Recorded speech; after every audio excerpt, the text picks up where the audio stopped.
Good afternoon, Zachariah Jackson, BASA News. I'm here at Seton Hall University talking to Professor Pritchett. Can you introduce yourself to me? Good afternoon, everyone. I'm Reverend Dr. Forrest Pritchett. At the university, I function as the Interim Director of Africana Studies, and I'm Director of the Martin Luther King Leadership Program, and I've also been the advisor to our university provost for diversity, equity, and inclusion. Thank you. Okay. Professor, you've been at the helm for 50 years? I've been in higher education in New Jersey for over 50 years. Over 50 years. Wow. And so you've seen the many changes and things as we had a private conversation downstairs about diversity. Yes, sir. And I wanted to know, is it still relevant today? Should we still have diversity courses or things like that, or is it outright hogwash today? I guess I could probably say, to be honest, that it's probably all of that. I mean, in different perspectives. Sure. But we have to also be very careful about who controls even a definition of what diversity is. Look, when I was born decades ago, we didn't use the term diversity. We seldom even used integration. That's right. Meaning that, it was the short and skinny of it was, the issue was black and white. Yes. And it wasn't until, the black side of the question began to shake things up a bit, that we began to force the issue of integration. But then integration goes on to be equal opportunity employment. Sure. Then it evolves into diversity. Then partly influenced by affirmative action. Sure. Then we find that through our humble efforts, we end up liberating a whole lot of people beyond even our own people. Yes. And so I mention that to say, the devil's in the details, which means that we have to control the nature of the narrative. And when you say that we've liberated a lot of people outside our own realm, do we ever get credit for that? No, sir. No, not at all.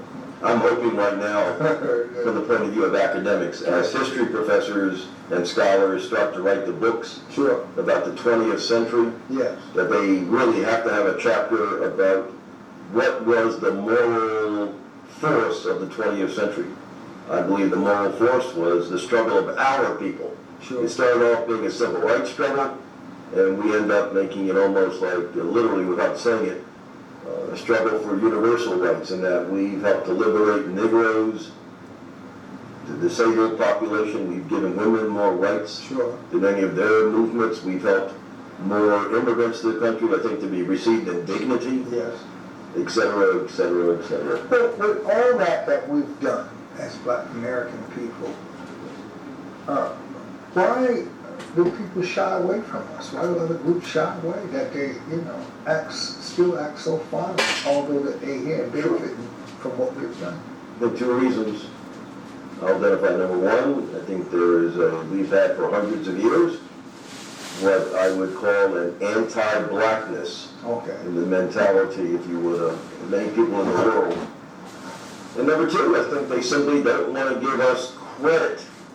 When you've had, coming off of 200 years of discrediting people, it's kind of hard overnight to turn around and give them credit for anything.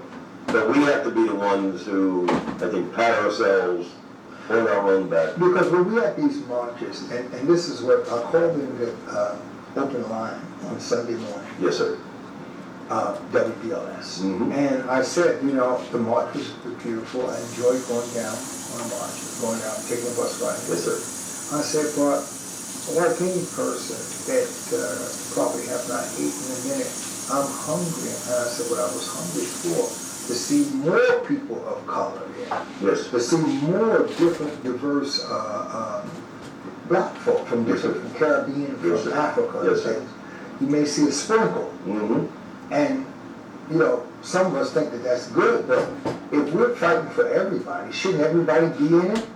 I mean, it's like a cousin fight. If your cousin come up from the south and the kids across the street fighting, your cousins jump in it with you. Absolutely. So, well said. A good example. But I think the issue is that many of us who are perhaps leaders with insight should understand what the problem is. And the problem is everybody does not share the consciousness for liberation and elevation that we do.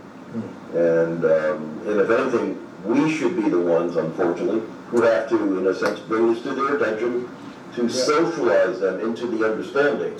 Do we do enough of We that? are a village together. Do we do enough of that to say, hey, you know what, when I'm out here fighting, you see the job that you have? Yes. Do we do that enough? No. And wonder why, Professor? I think, Is it arrogance on our side? Is it ego on our side? Is it I'm in power on our side? no, I think also it's just a matter of, in a simplistic way of saying, I don't think so many of us know that much about group dynamic. Okay. You know, we have folks who come to this country in the last 20 years as immigrants, Sure. who come from a situation in which their ethnic culture is their center of life. Okay. So that it is very difficult for them to quote across lines in which they are joining with other ethnic groups. Okay. Once we understand that, we need to be the ones who are the ambassadors of peace, to invite them into our circle. Sure. To get to know them a little bit better. And we're not doing that like we should. Precisely. Okay. Over your 50-year history, you taught at 3 different universities? Correct. And can you name the universities? Rider University, South Jersey? yes, right in the center of the state in Trenton. Okay. We're really right outside of Trenton, between Trenton and Princeton. Is a little Lawrenceville where It seems like that falls with you because you're in Seton Hall, you between Milwaukee and South Florida. And then secondly, after 5 years at Rider, I spent 4 years teaching sociology at William Patterson. Okay. Which is literally, we'll say, on the outskirts of Patterson. It's in Wayne, New Jersey. It's on a hill looking down into Patterson. Okay. So I made sure in many of the courses that I taught that I took my students up from the hill. We took them down into the valley. You know, into Patterson. there was a young lady. She's in a gospel group, and they had a 60th anniversary march for March on Washington Right. Sunday in Patterson. Yes. And her name is Brittany. What's her last name? Who's her last name? Is she a politician? No, she sings in a choir. Gotcha. But she's from Atlantic City, and I asked her, I said, well, how did you get up to Patterson? She said that she got to Patterson. Oh, Brittany Dawson. I should know that because my family comes from Dawson, Georgia, all right? Okay. Brittany Dawson, and she said she studied at William Patterson. That's what brought her up from South Jersey, yes, sir. Atlantic City, up that way and everything, yeah. So, yeah, I just wonder, in your 50 years of study, of being a professor, the words of Tiger Woods' father, I should say that to you, I don't mean no disrespect, but what have you learned?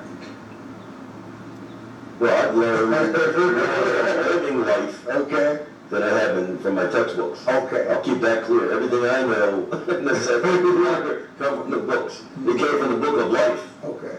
Because, you know, I remind others that before I was an African American and before I was black, That's right. I was a colored Negro. Negro. That the simple fact That's that right. being born in a period right after World War II, Sure. you know, where our people maybe had a hard time, it was holding our heads up high because of the nature of the environment of being oppressed as a minority. Yes. One of the first papers I ever wrote in college in 1961 as a freshman, professor said, pick a topic that you like to know more about, you know, and I picked, what does it mean to be minority?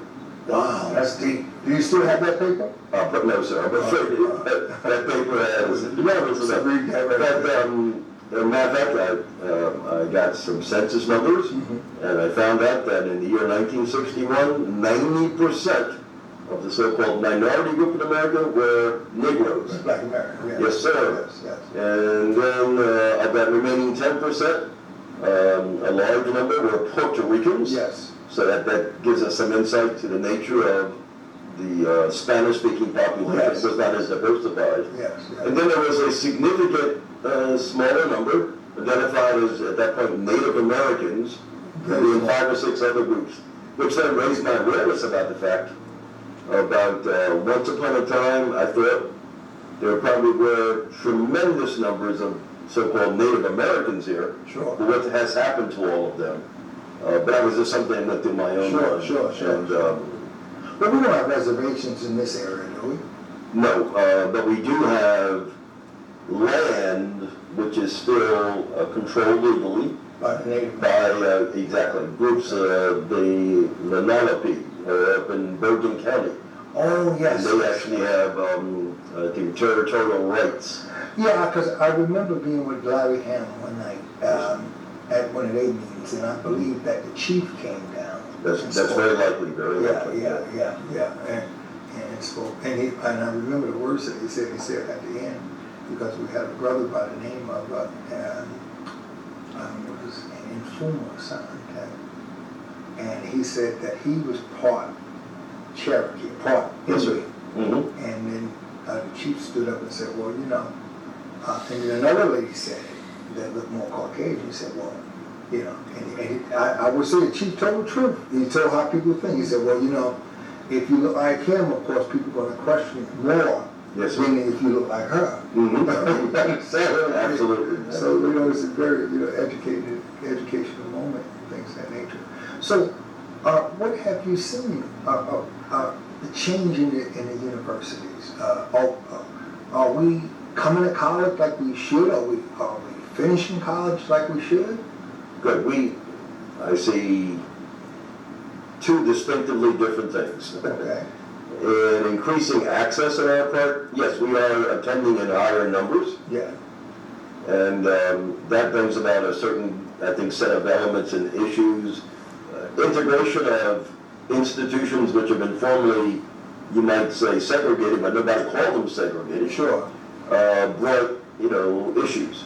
For example, many other students who came in from culturally homogeneous communities, Sure. which meant everybody in the community looked like them, Sure. they would come to a place like this, where in a sense there isn't a lot of integration, just a little bit. Sure. And for many of those students, what little integration we had was too much integration. Okay. So for many of them, they had a hard time adjusting to that. I'm saying white students. Yeah, sure. And how are the black students adjusting to that? Well, That you've seen over the years? sure. Well, we adjust to that by making sure that our students can feel comfortable. Sure. If they're made to feel uncomfortable, we make sure they have clubs, that we periodically do a lot of social gatherings together. Sure. So that we want them to feel right at home and to feel comfortable. Because at the end of the game, we want them to make the grade. Is that correct? Precisely, right. Okay. Now, here's also is where one of the difficulty is. We can get many of our students into the front door, Yes. but getting all of them to graduate in 4 years becomes the second challenge. Okay. And I'm going to have to say, in all honesty, we have a higher percentage of our female, I'll say black students, who will be graduating compared to the number who enter, than of the same cohort of men who enter. Sure. So many of us are very concerned about the attrition. But that's always been. It has, And we gotta be, somebody's got to deal with it. we have to deal with that right Yes, there. sir. And how do we get the brothers, if you will, Yes, sir. to take this education thing seriously? That they need to graduate. Right. Take it seriously. We want them to be honest, open, and transparent. Yes. So where they may be having difficulty in the harder classes, mathematics, languages, Sure. we need them to admit that they may need some assistance. Sure. And we'll gladly put the tutoring right under them. We also then are going to provide, if you would, some of the cement to glue those areas together, by making sure that in the cultural programming that we can do, that we can bring folks with outstanding contributions to society, bring them on campus, so that indirectly they become the role models. Okay. That will motivate people, out of their sense of ordinariness and averageness, to say, yes, I'd like to step up and make a contribution, Okay. back to our people. So, let me ask you this right here. In your 50-year journey, and you've learned a lot. Yes. I come in, when I interview people, and I go around the country talking to a lot of people, and you mentioned something about the textbook, what you didn't learn in the textbook. And a lot of people just outright against the textbook. They're outright against the textbook. But in order to graduate from college, you have to know the textbook. Correct. You have to pass those tests and things. You have to study this test. Yeah, exactly. So have anybody ever thought about how to understand the textbook?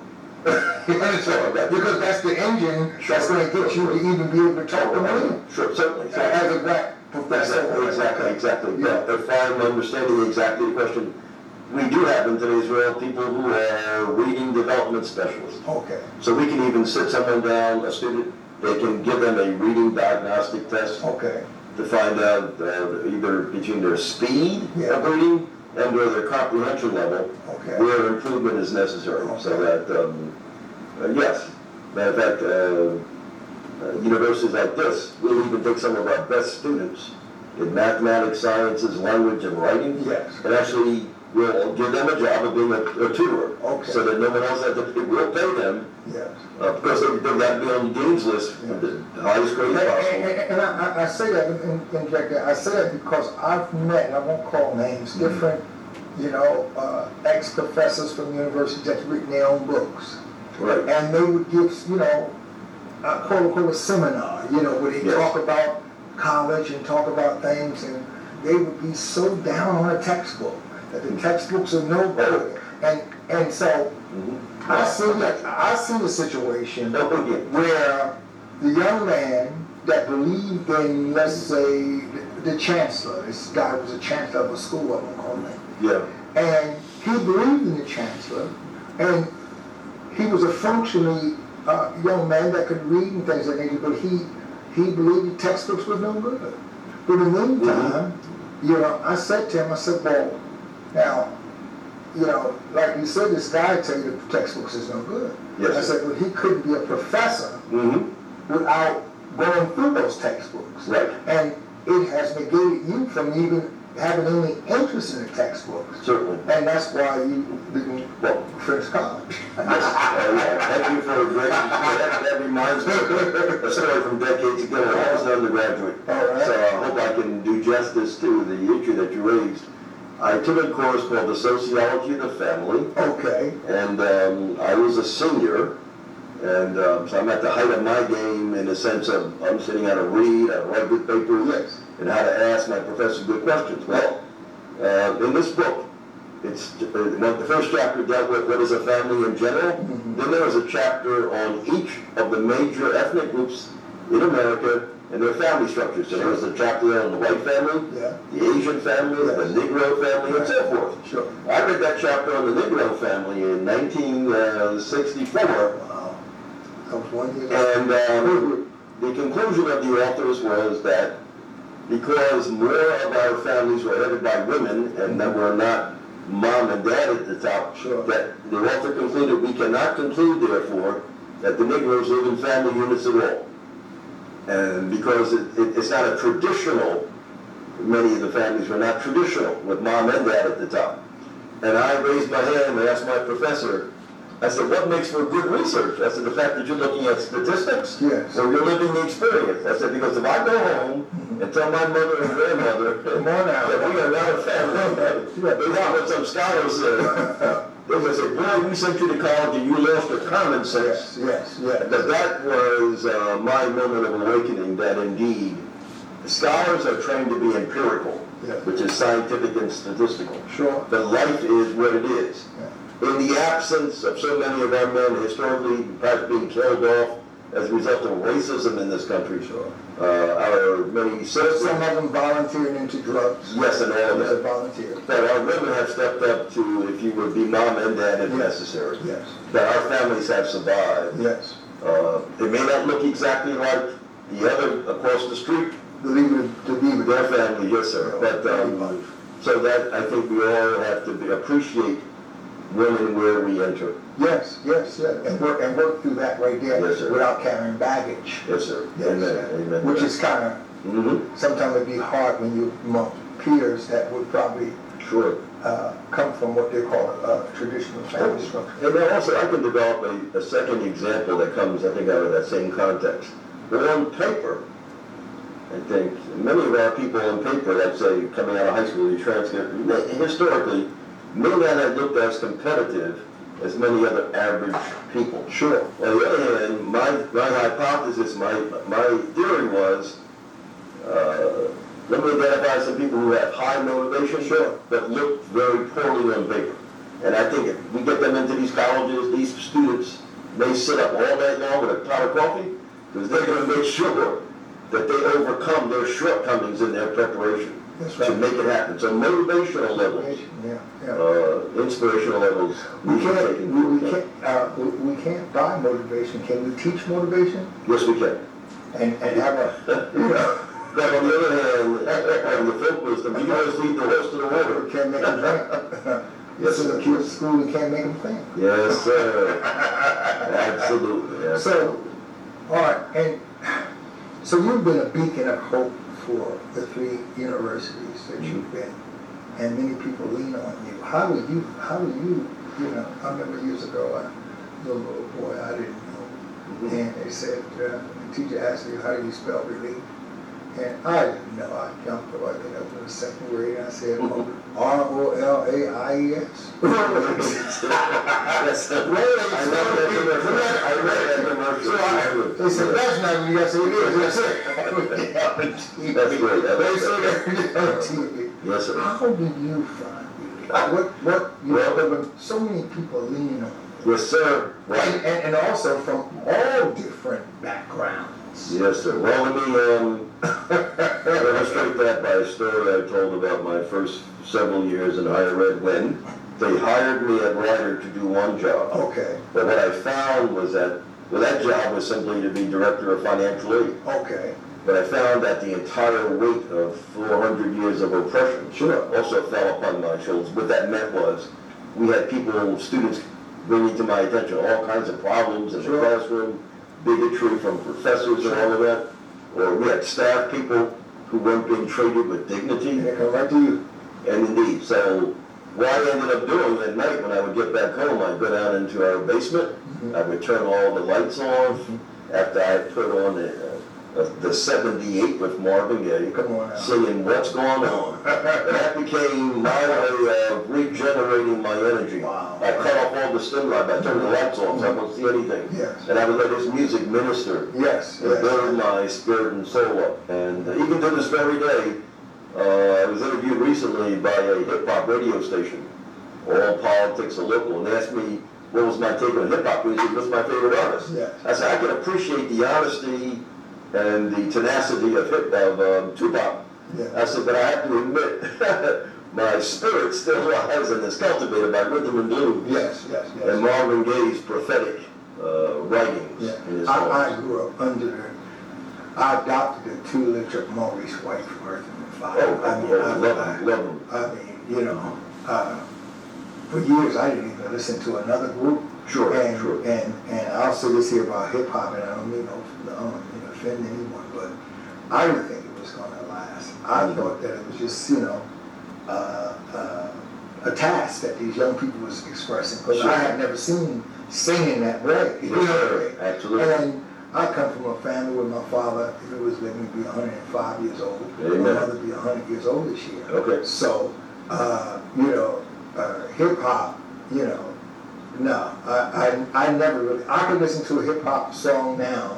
Yes, sir. And believe it's brand new. In fact, I heard Lil Kim, they had this song about that movie I think they was singing, and I heard the song last year, and I told my friends, oh man, it's a good song. He said, man, that song been a long time ago. But I never subscribed to it. I was into Earth, Wind and Fire. And that was my thing, and that was my freedom from everything. It's like every album of theirs was like a whole section or books, the whole books of their own encyclopedia. Yes, So sir. you have World Book, Falcon Wagner, Encyclopedia Britannica. Right. So, you know, you go to INR from 1979, you go to Gratitude, Devotion, and Spirit. Oh my Yes, God, sir. I could just go on with it. But that was my thing on that. So, how has, since you brought up hip-hop, you did mention something about it. Is it hip-hop in college too? And how do you relate to the students that, you know, that can bop their head to that right there? I come to the conclusion I must be respectful. Yes. See, that's in their space, in their moment. Yes. To me, to them, when I mention rock and roll, the roots, and the excitement of the Jackson 5, but the soothing tones of Marvin Gaye, and then the Supremes, and how it elevated us, to them that's ancient history. But I always emphasize, wasn't just listening to it, it's what it did for our mind, body, and soul. When we think about the reaction of a James Brown, you know, to the riots in Boston, and comes out with "I'm black and I'm proud." And I ask my young people a simple question: what is this music doing for you? Yes. You know, are you just listening to it, or is it propelling you into greatness and to serving others and to uplift our community? Yes. Well, and that's what I seen years ago was that in the music I listened to Earth, Wind and Fire and maybe the Commodores once in a while. I felt like I was dissing Maurice White when I did listen to the Commodores. Right. You know, they had that little unsanctioned flute going on. Okay. Earth, Wind and Fire, Commodores, Parliament, Funkadelic. You understand what I mean? So it kind of reminded me of the big three cars companies that we had here. That we have here, were prevalent years ago. Chrysler, General Motors, and Ford. Some people was just a Ford man. Yeah, Right? Some people was a Chrysler, you know, Sure. Chrysler and Pure, they love it. And some people was a General Motors. Okay. So, you know, to me, I was basically Maurice White in Earth, Wind and Fire, and I got so much out of it because it lifted me up. You know, I mean, it gave me something. I listened to Forrest. It gave me a drive. Absolutely. So do you see that drive with the young people today that they get that out of hip hop or things like that? Can you relate to what today? I can relate to them. Like I said, I try to be appreciative and respectful, but I ultimately come to the conclusion that to them it's just music. Yes. It's just for listening, and it's not motivating them. Well, I'm not trying to be overly critical, but as I ask them, is it motivating you to do anything, or is it just is it sharpening your skill for criticism? Sure. I said because our people still need uplift. Still need that. What do you think? You went down to the march today, and a lot of people say that the march was a success, and then we have others that say that Al Sharpton was an outright poverty pimp. And I try to give them different examples of how this guy, Al Sharpton, Reverend Sharpton, has been a hero to many. Yes, but you got some people that say, no, he's not Superman, he's an underdog with a big U that cannot fly. What do you think about Al Sharpton and the NAN movement? Did they get you down there comfortable? Oh, sure. Did they treat you with class, and did they give you water? Did they take care of you down there? Oh, sure. It was a first class operation, you know, done by grassroots people. Yes. But that's not what I would consider my primary way of relating to that. All movements ultimately will accomplish something. Yeah. I'm more concerned when other people can raise criticism, Sure. but never raise their voice nor their hand That's right. in a means of uplift. Okay. We have been dealing with literally organized forms of oppression for almost 500 years. Yes. So either a person, from my perspective, is a part of the problem, or you're part of the solution. That's right. It's just so easy to raise criticism about anything and anybody. Then I raise the question after that, what have you done, and what are you doing? I want to touch on this here because we got like 3.5 minutes left of this segment here. Okay. In 1961, when you went to college, right? Yes, sir. You probably could count maybe on your on one of your hands, maybe 3 black millionaires. If at all. If at all. Yeah. But today, Oh, yeah. yes, sir. if we use our hands, we have 10 fingers. And Yes, if we use our toes, if we got all our toes, we have 10 toes, that's 20. And we still will be short on the count. Okay. But we have made a great leap since 1961 when you went to college. Sure, yeah, no doubt about it. In 1963, Mhm. from the Civil Rights March on Washington. Yes, sir. Could that help us? Should that be, because we have so many millionaires today, and we don't seem to talk about those millionaires. It's almost like, Yes, it is. I understood. I could walk to the airport today and I can't identify who's who. Except, Yeah. I think a couple of years ago, one of those millionaires was, I'll say, speaking at the Morehouse graduation. Yeah, you talking about, yeah. And that one act of generosity alone Yes. propelled, I think, the whole awareness about how certain people with a certain group of attitude among our people That's right. could use, their money, part of it to their advantage. Because what I used to hear for many decades from people who were well off, they would say, I have no responsibility Right. to share what I worked hard for. But then on the other hand, I would say, but if you understood also the cultural context Sure. of your connection with all of us, it's not that you have to share, but the fact of the matter is, you'll even be rewarded by the system with a tax credit. Because when Richard, interject this here, when Richard Smith did that commencement speech, and when he said that, I seen a young black man's eyes. His eyes spread around. My. He looked like his eyes, he had these glasses on. Yeah. And his eyes were like they spread around. Sure. But we need to see that model for others to catch on. Yes. I used to use the term years ago, and some of my friends would criticize me.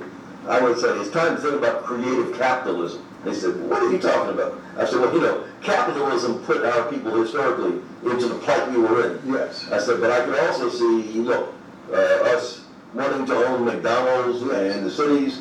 And for example, I said, if I owned more than one McDonald's, I would tell you right now, in one of those McDonald's, I'm only going to employ, given the plight of our people, somebody who has a convicted felon, who is probably not going to be employed by anybody else. That's right. Because I understand The situation. the trueness of our situation. I am able to make as much money as I can make, but some other portions of our population, nobody's going to lift a finger when they get stuck in certain circumstances. Yes. Well, I always want to get somebody's point of view on that, because, at the end of the game, we're one blood. Amen. And so, would you like to close out anything at this point? Well, as I might have said it earlier, there are probably many words we could drop at the end of this tape, but I'll just keep it simple by saying life has taught me that either any one of us is either a part of the solution to a problem, or you are indeed a part of the problem. And it's dependent upon each and every one of us to determine which side of that equation you're on. So thank you very much for Thank you. Again, this is Zachariah Jackson, BASA News. Goodbye.